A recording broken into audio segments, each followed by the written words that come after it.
for me, supply chain was transactional. I always felt, how difficult can it be?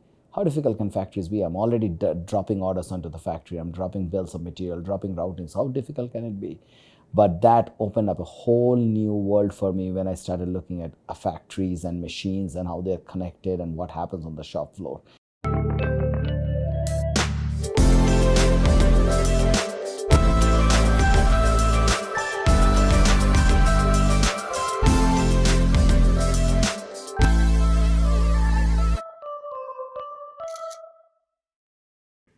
Hello and welcome to Coffee with Mr. IoT. My name is Robert Schmidt. I'm Deloitte's Chief IoT Technologist, also known as Mr. IoT. Today, my guest on the show is Subrata Roy, a colleague and partner in crime of mine. We work together in IoT. Welcome to the show. Thank you, Robert. Thanks for having me here. It's great to have you. I've actually invited you, I don't know how many months. It's great to finally get together here. I had to come to the Amazon reInvent conference to finally catch you. Oh, it's good to have you. It's hard with our travels and everything, but I appreciate this. So we had reInvent here in Vegas. How's the show? Tell me about it. What have you seen? What are we doing here? It's awesome. I mean, the show is awesome. Amazon just released a whole bunch of products yesterday, services yesterday. As far as what Deloitte is doing, I mean, we are all over the place. We're presenting with clients. We are doing a bunch of demos, executive conversations and discussions, meeting with Amazon. It's vibrant. It's just a happening place. Personally, I've been focused on smart factories, Smart Factory Fabric, actually. Smart Factory Fabric. What is it, SFF or SF2? I heard there is sort of like confusion now. Well, we would like to see now. It feels like even the Deloitte side is calling it SF2. I like that better, by the way. Okay, not that it matters what I think, but I'm just saying. I liked it too, but there was a few people that were skeptical. Let's not make it so difficult acronym people won't understand, but I think we'll stay with SF2 now. Excellent. I actually met with your client and we had a great interview. Nice. What an interesting project you're working on. Yes, it is really interesting to see how we light up the factory, how we find things that clients cannot find on the shop floor. So it's interesting. What did you find? Give us some examples you can talk about. Yeah, I can talk about this. So if you think of the factory, as you know, it's like miles and miles long in this aerospace and defense, and it's literally miles long? It is literally miles long, and they have various different machining areas, machines where they put them for bringing the whole fuselages together. And quite often they move the panels from one end to the other, and it goes into the wrong machine, or it stays in a staging area that is not near a machine, and then the operator and the machines are all waiting for the panels to show up. And that's what I mean by missing. It's not that someone can carry a panel off the shop floor, but it's like you don't have the right material at the right time. So our solution actually tags all those panels using RFID technology. So that has tremendously helped them with their asset efficiency and their productivity. Trace and track, a big topic. So you put RFID tags on each panel. Is that how it works? Yeah, we put RFID tags on each panel. How big are they? So they are really this little small strips of things, RFID tags we put on each panel. It goes in the kitting area as they're bringing all the panels together. And then it comes out at the very end when they're doing quality inspection. And then so they take it off when they quality inspect. Okay. And the machines have the antennas on them mounted, so it just tracks the panel as it moves through the shop floor. I always feel like we're sort of like, there was an RFID hangover for a while, and we've really come out on the other side on that. So we've really found some meaningful ways to use RFID tags and track pieces and so forth. Yeah, and it's intriguing how complex these projects could be. On paper, it should be as simple as like AWS has RFID tags on our badges, right, on our lanyards, so they can track. But it's so. I mean, just so many other considerations go in. Hey, if I can put an active RFID tag, then it bounces off metal signals. If I have too many panels stacked together, we can't see those panels. So on paper, it should be as simple as, hey, tag the panels with RFID, and then I can see it, right? But that's why our projects become more complex and interesting. You also said something interesting I hadn't really thought of before, and before we started doing IoT together, you were really heavily into Oracle. You actually worked at Oracle for a while, right?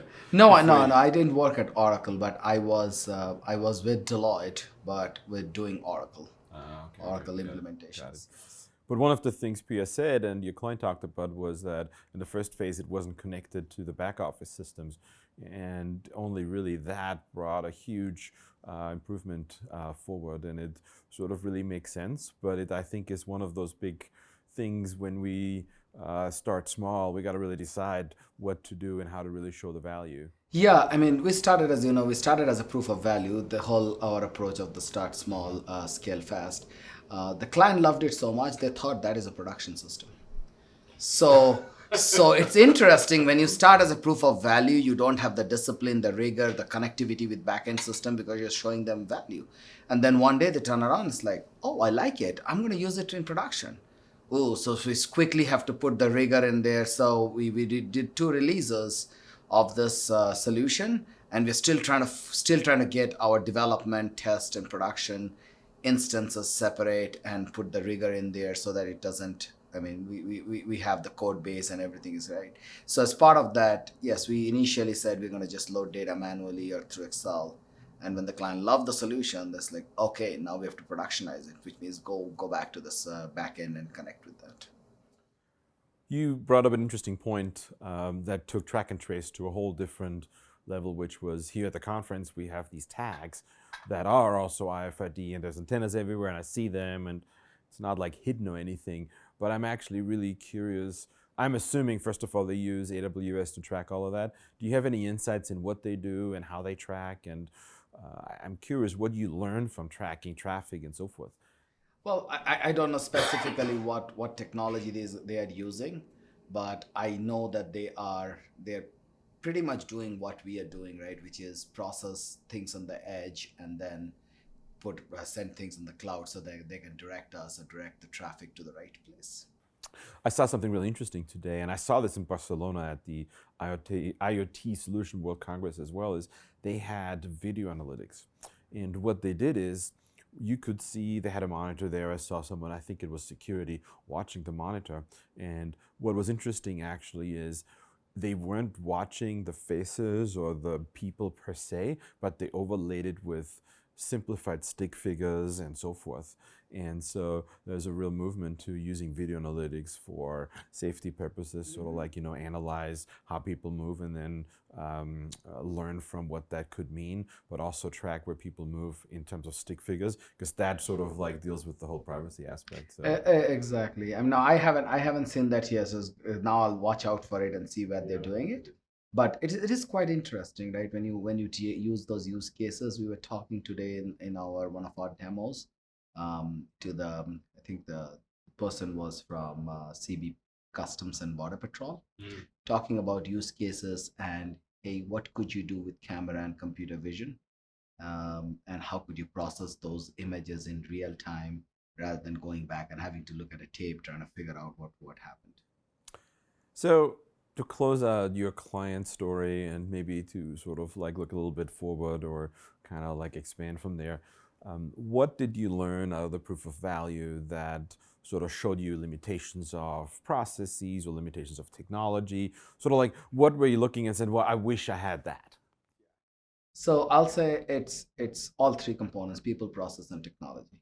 On the technology side, we learned that it is super difficult to really put these antennas at the right place and use the right technology so that you're constantly tracking with less noise and more signal, right? So on the technology. On the process side, we found out also how convoluted some of these processes were, how many moves they were making between machines that they didn't need to move.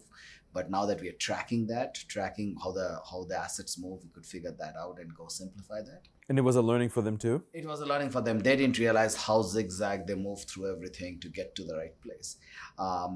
But the biggest one I'll tell you is as with all transformation is the people, right? Everything works fine, but if people don't adopt and adapt the new process and the technology solution, it feels like it's a failure. So we had to switch things multiple times for the adoption. For example, we had not planned for folks to have an iPad or a tablet to go do some manual things, right? We had assumed this will be fully automated. People will swipe in their badges and will know exactly where they are and everything would happen. But that option was truly the one where there was a lot of lessons learned as to how we do it the next time. So let's switch a little bit to here and what we introduced. It's not been just here, but we talked a lot about it, which is Smart Factory Fabric, SF2. What is it? What can you tell us about it? Give us a little bit of give us a teaser. Teaser. I think I've said enough. There's not. There is. I mean, it's so. If you think about what the kind of work that we do and the clients that we serve and the kind of requirements that we're getting from our manufacturing clients, they have a lot of data, but they have very little insights. So what we are trying to do is use that data to transform their shop floor, make it smart as opposed to dumb, make it smart, make it more agile, make it more responsive. And how do we do that? I mean, it now with the advent of the cloud and the very low cost of compute and storage and the connectivity and how low latency, it is now possible, really possible, to collect vast amounts of data, process them very quickly at the edge and at the cloud, and then send something back into the physical world in the form of an alert, in the form of a message, in the form of a change, in the form of even shutting down a machine, right? So there are endless possibilities. So what we're doing with SF2 is that we're actually building a set of use cases on a very scalable AWS architecture, utilizing almost all native AWS applications, and it's going to be released in phases. In fact, next week at our leadership meeting in Wichita, you're going to see a demo of it. It's right off the sprint one completes on Wednesday, and we're going to do a demo on Thursday for that. So by the time this airs, this might actually be 3 weeks ago. We're talking about this being released in portions already in December and January, right? Yes, that will happen. And then by February or so, we plan to release everything, release the whole set for kind of client. And is this a solution? Is this an accelerator? How should I look at this as a client when I come to us with my mindset? I'd like to do this on AWS. So this is somewhere between an accelerator and a product, right? It's not a product. You can just download it and plug it and it'll work. It's more than an accelerator in terms of just the methodologies and approaches and all. It's truly something that works as a solution. So we're calling it a solution. It's true code. It's not just some vaporware or some slides. Exactly. It's truly code and so forth. Exactly. So we are calling it a solution that will accelerate our client's transformation journey.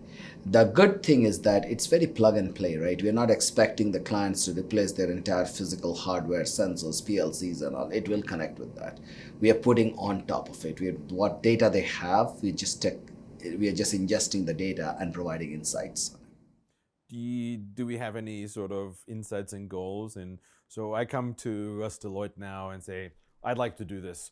We're going to start on January 1st. When am I going to see the first insights? Like any consulting language, it depends. It depends, right? How much volume I'm not of going to data? let you away with that, though. Come on. Yeah. So if you Give want, me a feel. It doesn't have to. I'm not talking about days. I mean, just sort of like what are we talking I would say in weeks you would be able to see insights. In weeks. Now, if you do have a historical data which we can quickly ingest in probably in 3 to 4 weeks, we are able to even show you the trends and all historically. But just to have a machine visibility or material visibility, you would do that in a couple of weeks. You talked about use cases. What are the use cases we're focusing? Oh my God, it's been a long day. What are the use cases we're focusing on first? Yeah, in the first release, we're focusing on 7 use cases. If you think about the factory floor, there are 3 kinds of constraints that we see. It's people, material, and machine. So on the machine side, we're going to be providing the use case for machine monitoring and predictive maintenance of machine. On the people side, we are providing the capability of supervisors to assign crews to jobs, dynamically change routings of that. And then on the material side is track and trace. And then sitting over all of it is the dynamic scheduling algorithm that looks at these three constraints and then routes the order appropriately in the shop floor. And then we also have a command center, which actually gives you a 360-degree view of your plant. So you said something today that I thought was super important and super interesting, and people forget about this. We are actually not just delivering use cases, but we're delivering use cases for different personas. And just to talk about what's a persona, what do you mean by that? It's such an important part of all these projects to think about personas. Give us a little bit of an insight. Yeah, so look, the solutions, not all solutions are going to fit every person in the shop floor. If I'm a plant manager, or let's take it above, if I'm the VP of operations, I probably don't care about which one machine is not working properly for me.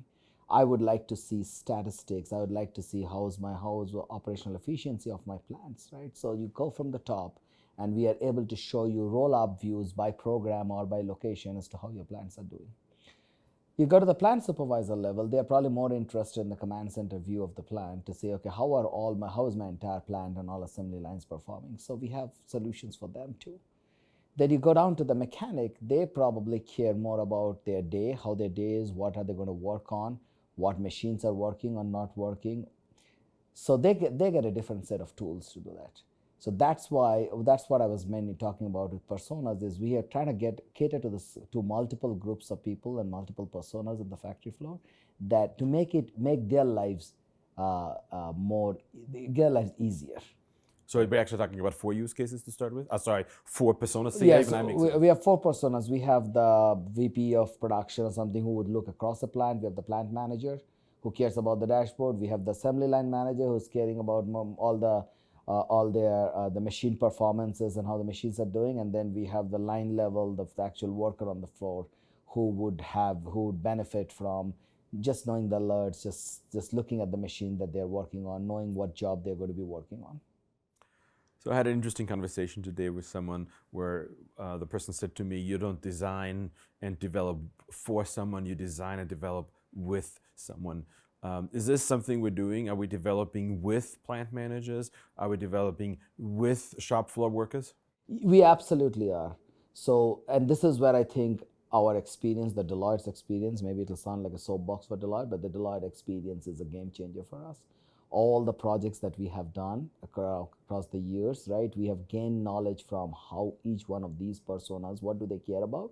What do they do? So we have gotten that, we're putting that into our solution, and we're actually testing it back with the various groups to see if it resonates with them. So absolutely, you're right. We're not doing it to them, we're doing with them. So I don't know if you're the same, but what happens for me when I develop something that's as expansive as one of those solutions, 7 use cases to start with, 4 personas, I always find I have like 1 or 2 things that are like my pet peeves or my favorite ones, or the ones I really dive in on. If I'd ask your team, what would they say are your pet peeves in there? I'm pretty flexible. I don't have a pet peeve, but I would say that to me, how you open this, how futuristic this looks, is very important, right? So you'll see that Easy to use? Easy to use is absolutely, do it more exception based. Don't show me everything, show me whatever. But I think the biggest one I'm stuck on is a big globe, a blue globe that you'll see that actually rotates, and you can see all the plants around the wall. You have a little design thing in you. Yeah, there's something coming out I didn't know. That was interesting. It's like, how do you, I mean, I can show all your plants on a flat map, right? And that has happened, and we have seen things. It's like, okay, how does this globe rotate, and how can I rotate it myself? How can I go change? So it's cool. I mean, I'm more on the user interface than, the back end has to work, but the user interface has to be interesting. It's a good experience. Yes, it's the experience.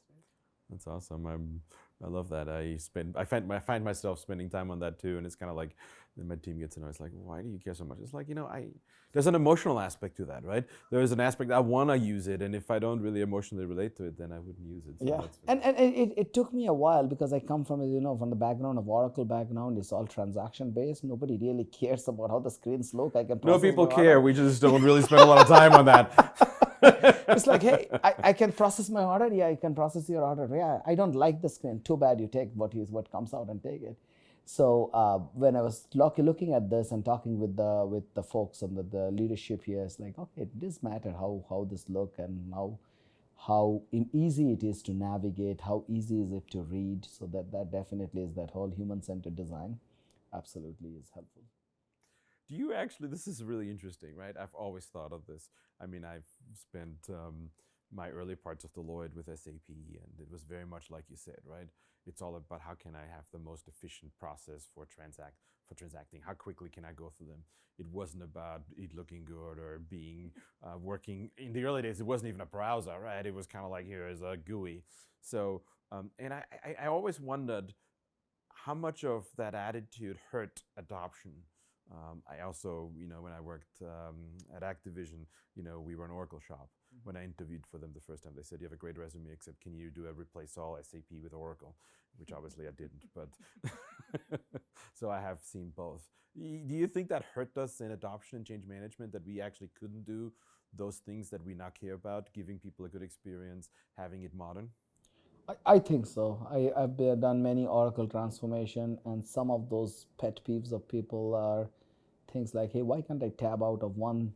I need only 4 fields. Why are you showing me 20 others? Because I can't hide the other 20.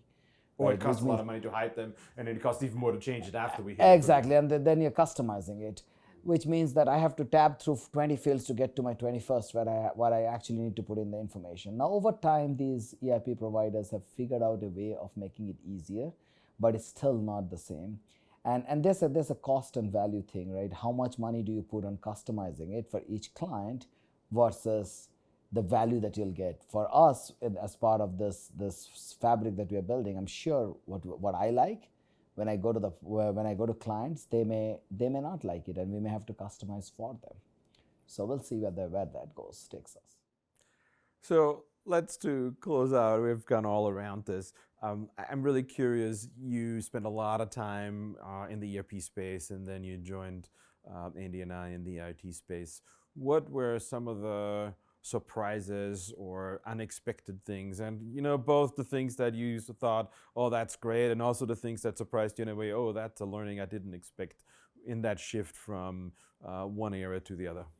Okay, so the expected one was that, hey, look, I've never worked with AWS. I've worked with cloud. I've done cloud implementations, not with AWS. So I got to quickly come up the learning curve. The unexpected part was interesting. For me, supply chain was transactional. I always felt, how difficult can it be? How difficult can factories be? I'm already dropping orders onto the factory. I'm dropping bills of material, dropping routings. How difficult can it be? But that opened up a whole new world for me when I started looking at factories and machines and how they're connected and what happens on the shop floor. So that is a huge, much bigger learning curve right now for me than just learning AWS, which I'm more familiar with now than still trying to learn the vernacular of the factories. So it's this sort of like we both, the same for me, right? We both came out of a heavy IT background, information technology, and we really got sort of like pushed into the operational technology space. Yes. What are the things that you see and you learn from OT that you now incorporate into your day-to-day IT thinking, if you wish? I mean, I'm able to connect the physical to the digital, which is a big thing for me, right? A simple thing like I couldn't ever explain to my kids what I did. Yeah, I did something back end. What did you do actually? You created the order? No. I built the system. What system? Now when I talk to them and tell them this thing moves from here to here, you see that? I'm building the solution, the back end to track that digitally. So that is very important now. Now I'm able to at least explain to people what I do versus I did IT. Well, I really appreciate our conversation here. It was nice sitting down and just chatting about the work we do in a setting like this, and sort of hear what we learn and so forth. So thanks for the time. Thank you. Thanks for having me here. It was really pleasure talking about this thing. Thank you. And with that, we have another coffee chat coming to an end. Thank you for watching. If you missed any of today's show, any previous shows, please check out our playlist on YouTube. And we also have a podcast. Please keep on watching and come back next week. Bye.